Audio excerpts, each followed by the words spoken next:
అయోధ్యలో రాముడి ప్రాణప్రతిష్ఠ ఏపీ అయోధ్య ఒంటిమిట్టలో కొత్త సందడి తెచ్చింది. రాముడి ప్రాణప్రతిష్ఠ కార్యక్రమాన్ని తిలకించి భక్తులు జై శ్రీరామ్ అంటూ భక్తి పారవస్యంతో పులకించారు. హనుమంతుడు లేని ఆలయాలైన అయోధ్య ఒంటిమిట్టల్లో రాముడి సందడి భక్తుల్లో మరింత ఉత్సాహాన్ని నింపింది. ఇక ఇదే విషయంపై మరింత సమాచారం మా ప్రతినిధి నాగరాజు కడప నుంచి అందిస్తారు. అయోధ్యలో కీలక ఘట్టం కొద్దిసేపటే ముగిసింది. రాముడి ప్రాణప్రతిష్ఠతో రాముడి భక్తులందరూ కూడా భక్తి పరవశంలో కూడా పరవశించిన పరిస్థితి ఉంది. అయితే ఈ సందర్భాన్ని పురస్కరించుకుని కూడా వైఎస్ఆర్ జిల్లాలోని ఒంటిమిట్ట కోదండరామునికి రాముడి భక్తులు ఉదయం నుంచి కూడా తండోపతండాలుగా కూడా తరలి వచ్చి తమ భక్తిని చాటుకుంటున్నారు. ఉదయం నుంచి కూడా ఒంటిమిట్ట అంతా కూడా జై శ్రీరామ్ నినాదాలతో కూడా హోరెత్తిపోతుంది. మొత్తంగా చూస్తే ఈ ఉత్సవాన్ని చూసేందుకు భక్తులందరూ చూసేందుకు కూడా ఇక్కడ భారీ ఎల్ఈడి స్క్రీన్ పెట్టేసి కూడా ఇక్కడ టీటీడీ అధికారులు అయితే ఏర్పాటు చేసిన పరిస్థితి ఉంది. అయితే ఈ అయోధ్యలో రాముడి ప్రాణప్రతిష్ఠ కార్యక్రమాన్ని చూసిన భక్తులు మనతో ఉన్నారు. వాళ్ళు ఈ కార్యక్రమాన్ని చూసిన అనంతరం వాళ్ళ అభిప్రాయం మీద ఉంది అనేది తెలుసుకునే ప్రయత్నం అయితే చేద్దాం.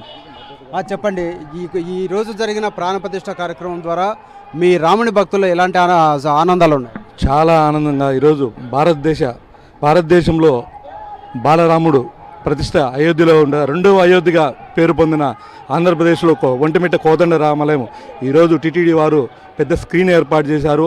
అలాగనే భక్తులందరికీ ఇక్కడ అన్నప్రసాదాలు అన్ని ప్రసాదాలు ఏర్పాటు ఈరోజు అత్యంత వైభవంగా ఈరోజు ఒంటిమిట్ట కోదండరామాలయం బాలరాముని ప్రతిష్టకు మద్దతుగా వీరందరూ ఈరోజు జై శ్రీరామ్ వినాదంతో దేవాలయమంతా హోరెత్తిపోయింది.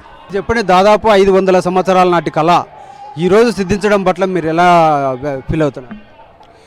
ఈ రోజున మనందరికీ కూడా సుదినం.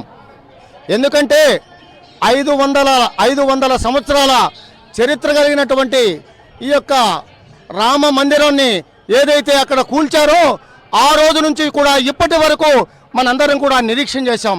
ఈ యొక్క 500 సంవత్సరాల మరి చరిత్రను ఇవాళ మనం తిరగదోడి హిందువుల కళ సాకారమైంది.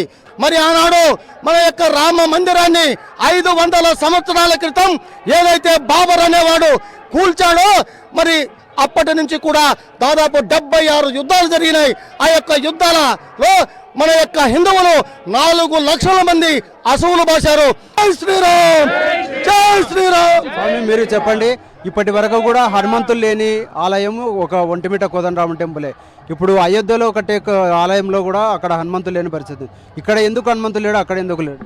మొత్తంగా చూస్తే అయోధ్య ఈరోజు జరిగిన కార్యక్రమంతో కూడా రాముడు నిజంగా అయోధ్యకు వచ్చాడని చెప్పేసి కూడా భక్తులందరూ కూడా పరవశించిపోతున్న పరిస్థితి ఉంది. మొత్తంగా అయితే ఒకటి అయోధ్యలో రాముడు జన్మించిన స్థలంలో హనుమంతుడు లేని ప్రదేశం కాగా, రెండవది ఇక్కడ కర్మభూమిగా కూడా చెప్పొచ్చు. రాముడు అరణ్యవాసంలో భాగంగా కూడా ఒంటిమిట్టకు రావడము, ఇక్కడికి వచ్చిన సందర్భంలో రాముడికి హనుమంతుడు కూడా పరిచయం కాకపోవడంతో ఇక్కడ కూడా అయోధ్య మాదిరిగా ఇక్కడ కూడా హనుమంతుడు కూడా లేని ఆలయంగా కూడా ఇక్కడ ప్రసిద్ధికి ఎక్కింది. మొత్తం మీద చూస్తే 2 ఆలయాలు మాత్రమే ఇప్పటికీ దేశంలో ఈ ప్రత్యేకతనైతే చాటుకుంటున్న పరిస్థితి అయితే ఉంది. ఇది ఇక్కడ తాజా పరిస్థితి. కెమెరామెన్ రాముతో నాగరాజు, సాక్షి న్యూస్, కడప.